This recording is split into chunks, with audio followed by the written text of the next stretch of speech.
Telangana times న్యూస్కి స్వాగతం. Telangana assign lands owners welfare association రాష్ట్ర అధ్యక్షులు ఎర్రోల శివయ్య ఆధ్వర్యంలో గత 30 రోజులుగా హిమాయత్ నగర్ గ్రామంలో భూబాధితుల నిరసనకు మద్దతు తెలపడం జరిగింది. హిమాయత్ నగర్ గ్రామం సర్వే నంబర్ 151లో 290 కుటుంబాలు ఒక్కొక్కరికి 60 గజాల చొప్పున 2009లో అప్పటి కాంగ్రెస్ ప్రభుత్వం పట్టాలను చేసి ఇచ్చారని, ఇప్పుడు అదే పేదవారికి ఇచ్చిన భూమిని ఇతర అవసరాల కోసం ప్రభుత్వమే తీసుకోవాలని ప్రయత్నం చేస్తుందని 290 కుటుంబాలు గత 30 రోజులుగా ఆ భూమి వద్దే టెంటు వేసుకొని నిరసన దీక్ష చేస్తున్నారు. ఈ సందర్భంగా వారిని పరామర్శించడానికి అధ్యక్షులు ఎర్రోల శివయ్య, ఉపాధ్యక్షులు బింగి రాములు వెళ్లి వారికి మద్దతుగా నిలబడ్డారు. ఈ సందర్భంగా వీరు మాట్లాడుతూ, గతంలో కాంగ్రెస్ ప్రభుత్వం పేద ప్రజలకు ఇచ్చిన భూములు ల్యాండ్ పూలింగ్ పేరుతో తీసుకునే విధానాన్ని వరంగల్ రైతు రిక్రియేషన్ సభలో కాంగ్రెస్ జాతీయ నాయకులు రాహుల్ గాంధీ తీవ్రంగా విమర్శించారని, కాంగ్రెస్ ప్రభుత్వం అధికారంలో కనుక వస్తే 100 రోజుల్లోనే పేద ప్రజలకు ప్రభుత్వ భూములు ఇచ్చి భూములకు పూర్తిగా యాజమాన్య హక్కులు కల్పిస్తామని హామీ ఇచ్చారని, ఇప్పుడేమో అదే భూములను లాక్కుంటున్నారని, పేద ప్రజల నుండి భూములు లాక్కునే ఈ విధానాన్ని కాంగ్రెస్ ప్రభుత్వం ముఖ్యమంత్రి రేవంత్ రెడ్డి వెంటనే మానుకోవాలని డిమాండ్ చేశారు.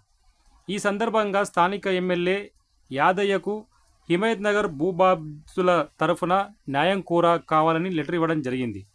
ఈ కార్యక్రమంలో తెలంగాణ రాష్ట్ర assign lands owners welfare association రాష్ట్ర అధ్యక్షుడు ఎర్రోల శివయ్య, రాష్ట్ర ఉపాధ్యక్షులు Bingi Ramulu, joint secretary NS David, organiser CH Devadanam, Dalit Sena రాష్ట్ర అధ్యక్షులు గంటా మల్లేష్, పేదల హక్కుల పోరాట సమితి రాష్ట్ర అధ్యక్షులు సుంకె సంపత్, ఆమ్ ఆద్మీ పార్టీ కిసాన్ వింగ్ రాష్ట్ర అధ్యక్షులు ఆంజనేయులు, ఆమ్ ఆద్మీ పార్టీ రాష్ట్ర నాయకులు దుర్గాప్రసాద్, శాంతి నికేతన్ యువజన సంఘం నాయకులు, అబ్దుల్ కలాం సంఘం నాయకులు, అంబేద్కర్ యువజన సంఘం, సేవాలాల్ యువజన సంఘం నాయకులు, భూబాధితులు పాల్గొన్నారు. రంగారెడ్డి జిల్లా మొయినాబాద్ మండల్ హిమాయత్ నగర్ గ్రామవాసులకు, మరి ఇక్కడ వివిధ సంఘాల నుంచి, మరి అమాద్యం పార్టీ నుంచి వచ్చిన నాయకులకు, ఈ కార్యక్రమం ముందుండి నడిపిస్తున్నటువంటి ఈ 4 సంఘాల నాయకులకు, అధ్యక్షులకు, వాళ్ళ కార్యకర్తలకు ప్రతి ఒక్కరికి కూడా పేరు పేరున ధన్యవాదాలు చెప్తున్నాం, నమస్కారాలు చెప్తున్నాం. నా పేరు Errolla Shivayya, Telangana assign land owner welfare association రాష్ట్ర అధ్యక్షుడిని, వెనకబడిన ప్రజా సంక్షేమ సంఘం రాష్ట్ర అధ్యక్షుడిని. అయితే ఈ కార్యక్రమము మీరు 30 రోజుల నుంచి కూడా మరి ఇక్కడ పేదవాళ్ళు అయ్యుండి చిన్న చిన్న జాబులు చేసుకుంటూ ఏదో కూలి పనులు చేసుకుంటూ కూడా ఒక నెల రోజుల నుంచి మరి మా ఇల్లు సమస్య, మా భూమి సమస్య, పేదవారికి 60 గజాలు 100 గజాలు అంటే అది ఒక జీవిత లక్ష్యం. ఆ ఇల్లు లేక, స్థలం లేక ఎంతోమంది తన జీవితం అంతా ప్రయాసపడుతుంటారు, ఒక ఆశతో కలలేక చేస్తుంటారు. అలాంటి భూమిని మరి గవర్నమెంటే 19 సంవత్సరాల కింద ఇచ్చి వేరే వేరే కారణాల కింద మరి మీ భూములను మీకు ఇక్కడ మా భూములలో కట్టుకోకుండానో చర్యలో లేకుండా చేయడము జరిగిన తర్వాత కూడా ఇంతవరకు ఎన్ని ప్రభుత్వాలు మారినాయి. 19 సంవత్సరాల కింద అంటే మరి అప్పుడు ఉండే కాంగ్రెస్ ప్రభుత్వమే ఉండి, మరి అక్కడి నుంచి మళ్ళీ టీఆర్ఎస్ ప్రభుత్వం, మళ్ళీ తర్వాత కాంగ్రెస్ ప్రభుత్వం వచ్చినా కానీ మళ్ళీ ఈ పేదవారికి ఇచ్చిన ఈ 60 గజాల భూమిని మరి వాళ్ళకి పూర్తిగా చెందేటట్టు మరి ఏ రాటి సౌకర్యం చేయకపోవడం ప్రభుత్వాలు చాలా పొరపాటు, చాలా తప్పు. ఎందుకంటే పొద్దున లేస్తే ఏ నాయకుడిని కదిలించినా నేను పేద ప్రజల కోసము, వాళ్ళ భావాల కోసము, వాళ్ళ క్షేమం కోసము, వాళ్ళ విద్య కోసము, వాళ్ళ ఆదాయం కోసమే మా జీవితం అంతా కేటాయించినామని చెప్తుంటారు. మరి ఎలక్షన్ టైంలో కూడా పేద ప్రజలకు ఉండేటి ఏ సమస్యనైనా మీ తీస్తామని ఇంటింటికి ప్రతి ఒక్కరికి చేయి పట్టుకొని కాళ్ళు మొక్కి కూడా మరి వాగ్దానాలు చేస్తారు.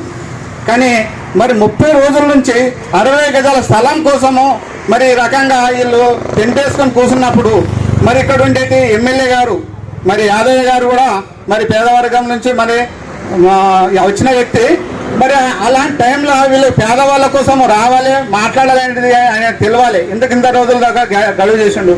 ఇక్కడ ఉండే ఎంపీ కూడా మరి ఎన్నోసార్లు పేద ప్రజల కోసం ఎన్నో స్టేట్మెంట్ ఇచ్చిండు, ఎన్నోసార్లు పోరాడుతున్నామని చెప్పిండు, అంటే ప్రతిపక్షాలు ఉన్నప్పుడు. మరి ఇప్పుడు మీ ప్రభుత్వం వచ్చినాకనో మరి లేకుంటే ఇక్కడ మీరు ఎంపీగా గెలిచినాకనో మరి ఇలా సమస్యలు ఉన్నాయి కదా. ఇంతమంది 290 కుటుంబాలు మరి రోడ్న పడ్డారు, రోడ్న కూర్చొని వాళ్ళు టెంట్ వేసుకొని మాట్లాడుతున్నారు అనేది మీరు గమనించి మీరు ఇంతవరకు చర్య తీసుకోవాలండి. అయితే ఓట్లు అడిగేటప్పుడు మాత్రమే మీరు మరి పేద ప్రజల ఒక సమస్యలు లేవనెత్తుతున్నారు. మరి అధికారం వచ్చిన తర్వాత దాన్ని మరి పట్టించుకోవడం కాదు, ఇక్కడ వాళ్ళకి అన్యాయం జరగడానికి కారణం కూడా మీరే అవుతుంది. కాబట్టి ఎట్టి పరిస్థితుల్లో ఈ పేద ప్రజల దగ్గరికి వచ్చి మీరు ఈ సమస్యను పరిష్కరించాలని మేము తెలంగాణ అసెంబ్లీ ఓనర్ వెల్ఫేర్ తరఫున మేము కోరుతున్నాము, డిమాండ్ చేస్తున్నాం. రెండోది, ఎప్పుడైతే మరి ఒక లీడర్ అన్నప్పుడు, ఒక ఎమ్మెల్యే అన్నప్పుడు పేద ప్రజల తరఫు నుంచి ఉండాలి, పార్టీ ఏదైనా కానీ. మనకు హైదరాబాద్లో పీజీఆర్ అనేది ఒక లీడర్ ఉన్నాడు, పి జనార్దన్ రెడ్డి, ఎంతమందికి తెలుసో. అయితే అక్కడ కాంగ్రెస్ ప్రభుత్వంలో ఆయన మంచి సిఎల్పి లీడర్గా ఉన్నాడు. కాంగ్రెస్ తరఫున కూడా ఏదైనా పేద ప్రజలు ఇల్లు గుల్లగొట్టినప్పుడు ఆయన వచ్చి అడ్డం పండుకుంటుండే. ఆయన ఎమ్మెల్యేగా ఉండి కూడా, ఎమ్మెల్యే లేకపోయినా ఎమ్మెల్యే ఉన్నా కాంగ్రెస్ ప్రభుత్వం ఉంటే కాంగ్రెస్ ప్రభుత్వానికే కూడా ఆయన అడ్డం పోయి పండుకున్నాడు. తర్వాత ఎన్టీ రామారావు పీరియడ్లో కూడా మరి జుబ్లీస్లో అన్ని గుడిచెలు వేసుకున్న ఇల్లు గుల్లగొడితే బద్దం బాలరెడ్డి మరి అప్పుడుండేటి మరి పి జనార్దన్ రెడ్డి గారు పోయి జేసీబీలకు అడ్డం పండుకున్నారు.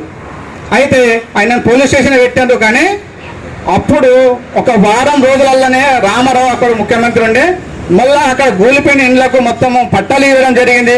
అక్కడ స్తంభాలు, కరెంటు అన్ని సౌకర్యం చేయడం జరిగింది. అంటే ఎమ్మెల్యే అంటే బాధ్యత ఏంది? ఆయన నియోజకవర్గం నుండి పేద ప్రజలకు ఏ అసౌకర్యం ఉన్నా వాటిని పరిష్కరించడానికి మీకు ఓట్లు వేసిండ్రు. అది ఆయన ఎమ్మెల్యేగా పీజీఆర్ కానీ బద్దం బాలరెడ్డి కానీ ఆ రోజు కేటాయించిండ్రు, వాళ్ళు టైం ఇచ్చిండ్రు, వాళ్ళని ఆదుకున్నారు. ఈ రోజు పీజీఆర్ చనిపోయిన తర్వాత ఆయనకు ఆ నియోజకవర్గంలో 70 విగ్రహాలు పెట్టారు. ఇప్పటికి భగవంతునిగా ఎక్కుతుండ్రు ఆయన. అంటే ఒక ఎమ్మెల్యే పదవికి ఎంత న్యాయం చేయొచ్చు? మరి మీరు పేద వర్గాల నుంచి వచ్చిన ఎమ్మెల్యే కదా, మరి ఇంత ప్రజలు ఇంత ఇబ్బందితో 30 రోజులు టెంట్ వేసుకొని కూర్చున్నప్పుడు మీరు రావాలి, మీరు పరిష్కారం చేసే మీ బాధ్యత ఏంది? పేద ప్రజలకు అన్యాయం జరుగుతుంటే న్యాయం చేయడం కదా, మరి ఎట్లా చూసుకుంటూ కూర్చున్నారు? కాబట్టి ఎట్టి పరిస్థితుల్లో కూడా మీరు చేయాలి. మేము చామలకుంట అని సన్నత్ నగర్, మరి ఒక మీకు ఐడియా ఉండొచ్చు, హైదరాబాద్లో సన్నత్ నగర్ అని విలేజ్, అంటే బస్తీ. ఆ బస్తీలో ఒక 400 మంది పేద ప్రజలు ఉంటారు, ఇండ్లు ఉంటాయి. అయితే కోర్టు కేసు నుంచి గవర్నమెంట్ వేరే ఒక ధనవంతుడు కోర్టు కేసు వేస్తే అక్కడ ఉండేటి ఇట్లనే బస్సులో ఉండేటి వాళ్ళందరూ కూడా ఇట్లనే టెంట్ వేసుకొని ఒక 30 రోజులు రిలే నిరాహార దీక్ష చేసిండ్రు. అంటే అప్పుడు వాళ్ళు ఎవరికి వ్యతిరేకంగా చేసిండ్రు? అప్పుడు కిరణ్ కుమార్ రెడ్డి అనే ముఖ్యమంత్రి ఉండే, వాళ్ళ తమ్ముడు బిల్డరు. అయితే ఒక ధనవంతుడు ఆ భూమి నాదని కోర్టులకు వేసి కోర్టులో వాళ్ళే గెలిచిండ్రు. గెలిచిన తర్వాత కోర్టు ఏం చేసిందంటే వాళ్ళని కాల్ చేయమని కలెక్టర్కి ఆర్డర్ ఇచ్చింది. కలెక్టర్ ఎంఆర్ఓ వచ్చేసి కూలగొట్టడానికి వస్తే కూడా అక్కడ బస్తీలో ఉండే వాళ్ళందరూ కూడా ఇట్లనే ఒక 500-600 మంది టెంట్ వేసుకొని కూర్చుంటే 31 రోజుల నాడికి అన్ని పార్టీలతో కలిసి మాట్లాడి అన్ని ఇట్లనే మీటింగ్ పెడితే వాళ్ళు 31 రోజుల నాడికి అప్పుడుండే కలెక్టర్ గారు వచ్చేసి మీ సమస్యను మీ ఇల్లు తీసేయము, మీకు ఇక్కడనే పట్టాదిస్తాము, మీకు ఇక్కడ మీ ఏ సమస్యలను పరిష్కరిస్తామని మాట ఇచ్చిండు. ఇది ఎందుకోసం చెప్తున్నా అంటే ప్రజలందరూ మమేకమై పోరాటం చేస్తే మీకు ఇట్లాంటి సంఘాలు అనేక మద్దతు కూడా వస్తాయి. ప్రజల తీర్పుకు ఏ ఎమ్మెల్యే కానీ ఎంపీ కానీ తలవజ్జగా తప్పదు. అంటే ఇప్పుడు ఈ రోజు వరకు కూడా 2013లో ఒక 200 మంది పోలీసులు, కలెక్టర్, ఆర్డో, ఎంఆర్ఓ అందరు వచ్చి కూడా ఒక 3 రోజులలో తీసేయాలనే స్థలము ఈ రోజు నాడుగా వాళ్ళకి అక్కడనే పొజిషన్ ఇచ్చింది, అక్కడనే ఉన్నాయి. అంటే మేము ఎందుకు చెప్తున్నా అంటే దానికి అప్పుడు ప్రజెంట్గా ఒక అధ్యక్షుడిగా నేనే ఉండుంటే, అంటే ఎంతమంది వచ్చినా కానీ ఎక్కడ కూడా తల వంచకుండా ఎదిరించడం అంటే అలా తిట్టడం కాదు. ఎదిరించడం అంటే మన హక్కులు సాధించుకోవడానికి మనం సామరస్యంగా దాన్ని ప్రజల దగ్గరికి తీసుకెళ్ళాలి, నాయకుల దగ్గరికి తీసుకెళ్ళాలి, అధికారుల దగ్గరికి తీసుకెళ్ళాలి, మన సమస్య సాల్వ్ చేసుకోవాలి. అంటే ఆ రకంగా అన్ని పార్టీలను కలిపి ఎవరైతే వ్యతిరేకించారో వాళ్ళందరినీ కూడా కలిపి కూడా మేము ఆ సాయం చేసినాం. ఇక్కడ కూడా మనం ఏమంటున్నామంటే మీరందరూ ఇంత మంచిగా 30 రోజుల నుంచి చేస్తున్నారంటే మీకు ఖచ్చితంగా మీ భూముల మీద మీకే సర్వ హక్కులు వస్తాయి, మీ భూములు మీకే దక్కుతాయి. కాబట్టి దానికోసము వివిధ సంఘాల నుండి నాయకులు కానీ, ఇంకా మన ఆమ్ ఆద్మీ పార్టీ వాళ్ళు కానీ, ఇంకా ఏ పార్టీ అయినా సరే ఎవరు కలిసి వచ్చినా మీరు వాళ్ళని స్వాగతించండి, వాళ్ళతో కలిపి మీ ఉద్యమం తీసుకెళ్ళండి.